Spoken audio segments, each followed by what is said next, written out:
Hey y'all, Irix Guy here, and if it's cold outside and your tankless water heater is not working, then these could be a few things to try. Now, the tankless water heater like I use is back there. It's been super reliable, and I posted a separate video where I troubleshot and resolved myself an issue that I had with my tankless water heater because it became extremely cold outside. But even if you don't have a tankless water heater like I do, this video will hopefully provide you with clues that may enable you to troubleshoot and resolve whatever issue you might be encountering with whatever brand of tankless water heater you might have. Now, I want to preface this video with I'm not a plumber, I'm not a doctor, I'm not a lawyer, I'm not a politician.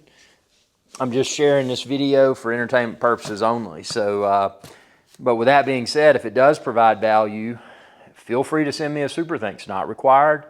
But if you choose to do so, you can choose to click that thanks button down below this video.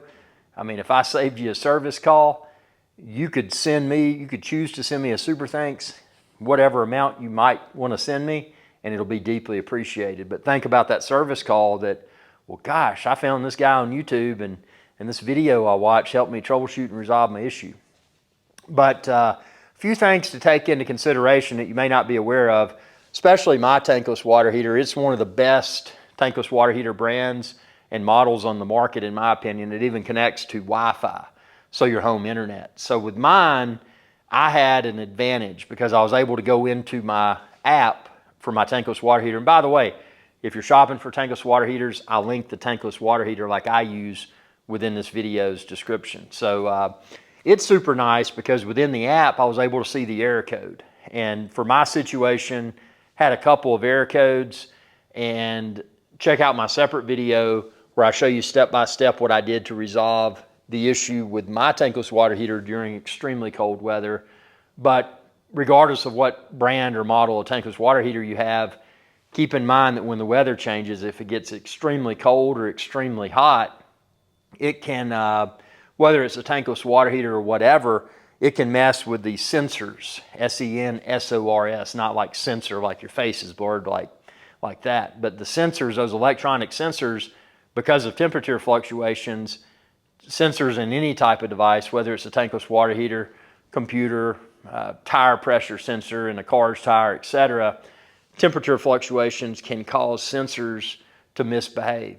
So where I'm going with this, one of the most basic things to try from a troubleshooting perspective, well, if the weather has gotten extremely cold, for example, and your tankless water heater is no longer making hot water, well, what could have caused that? Well, the possibility is that the cold weather messed with the sensor. So something as simple as powering off your tankless water heater, waiting about 5 minutes or so. And by powering off, I mean turning off, ideally unplugging the power cord from the wall. That would be the best. Keep it turned off for about 5 minutes and then power it back on. Often with a tankless water heater or any sort of electronic device, the act of powering off, waiting, and then powering back on often can clear any issues that might be present. Now that's with the assumption that there's no physical damage to the unit, that there's not something that's physically failed in the unit.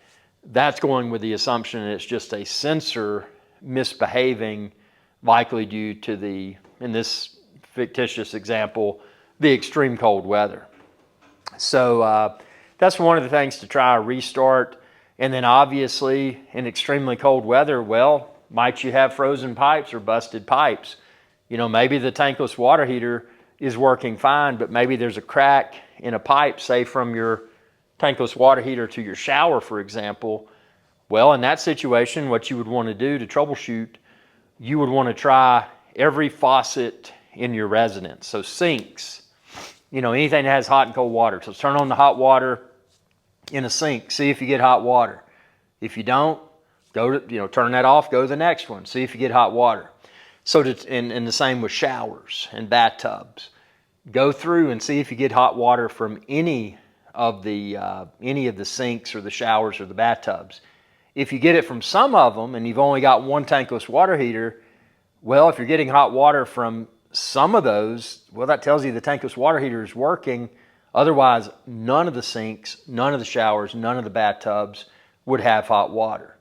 So if it's all of them, it's a relatively safe assumption that the tankless water heater is probably not working. But if some of them are working, there's a good possibility that the tankless water heater is likely working, but there may be issues with the pipes going to the sinks, the showers, the bathtubs that are not getting hot water. So that's one other scenario beyond the sensors misbehaving because of temperature changes. So there's a lot of basic troubleshooting that one can quickly perform and determine, okay, well, let's see, I've unplugged, I power cycled the unit, plugged it back in. After 5 minutes, it works or it doesn't. I've gone through, I've checked all the faucets. They had hot water or they didn't. And if none of them had hot water, well, you probably got a failed tankless water heater. If some of them had hot water, again, it's probably a plumbing issue. So at least these steps that I've explained within this video, they may better enable you to diagnose the issue so that if you can't self-resolve it, at least if you have to call for a costly service call, at least when you call, you can provide, these are the steps that I performed, so that that technician that you've called to come out, at least once they come out, they know the troubleshooting steps that you've already performed. So hopefully, again, nothing's guaranteed except death and taxes. But hopefully, if you have to call a service technician to come out, hopefully they won't bill you as much, because part of the initial troubleshooting that they would likely have performed, you've already performed. So hopefully the act of watching this video, if it is something more serious with your tankless water heater that you can't self-troubleshoot and self-resolve, hopefully by watching this video, hopefully it at least possibly lessens the amount of time that the technicians at your location, because most of those technicians, they often charge for the visit, and then they often charge per hour, and then they often charge, and a lot of them will round up, by the way. So if they're there for 10 minutes, they may round up to 60 minutes, which is 1 hour. It's going to be expensive if you have to go with a technician, but there's certain things that people can't self-resolve, because not all of us are plumbers. We don't know all the ins and the outs, but a lot of these issues aren't that complicated. I mean, it's just a restart that may clear it. At least in the case where, okay, well, maybe there's only one shower in your house that's not getting hot water. Well, in that scenario, you could say, hey, I've done my troubleshooting, and there's only one shower in my house that doesn't get hot water. I think my tankless water heater may be okay, but I think that there's probably a busted pipe. And they'll be like, oh, okay. So at least in that scenario, they come out, you've isolated the issue. Because if you just call a service technician blindly, you are setting yourself up for here's the money. And then that's just the service call to come out, the hours of labor performed. Well, then if they say, well, we need to buy parts, guess what? That price goes up more and more. And then if they say, oh, we got to go to the store and buy parts, well, then you've got time, because they're driving from your residence to the store to buy parts and then bring those parts back. So it can get very expensive. So where I'm going with this, if this video helped you, and hopefully it resolved your issue. Every issue is different. I mean, there's hardware that fails that not even the most sophisticated technician could go in and troubleshoot and resolve. But if this video helped you, please consider sending me a super thanks. You can find that thanks button down below this video. That's just a great way to support videos like this one. And if you were able to watch my video, troubleshoot, and successfully resolve, think about all the money that you likely save by not having to call a service technician. So even a few dollars here, if you choose to do so with super thanks, deeply appreciated, because those few dollars would likely pale in comparison to what you would probably had to have paid if you had to call a service technician to resolve it. And you may still have to call a service technician, as I mentioned, but if you do, or if you did, and this made that service call more abbreviated, hey, still feel free to send me a super thanks, because I reduced the amount of time that they were at your residence running that clock up, making more money off of you. But I don't know, it's always frustrating. And say hypothetically you've got a tankless water heater and it's old and worn out. And if you've got that situation, see that tankless water heater behind me back there? I've linked it, well not it, but the model like I have within this video's description. I highly recommend it because it's got integrated Wi-Fi. You can control it with your smartphone. And in the case of my tankless water heater, when the temperature changed and I got a sensor issue, check out my separate video where I go through in depth how I troubleshot and resolve that. But having the app helped me to expedite my, there's a spider web, helped to expedite resolution of my issue with my tankless water heater. All I had to do is, well, check out my separate video and you'll see. But I highly recommend that water heater.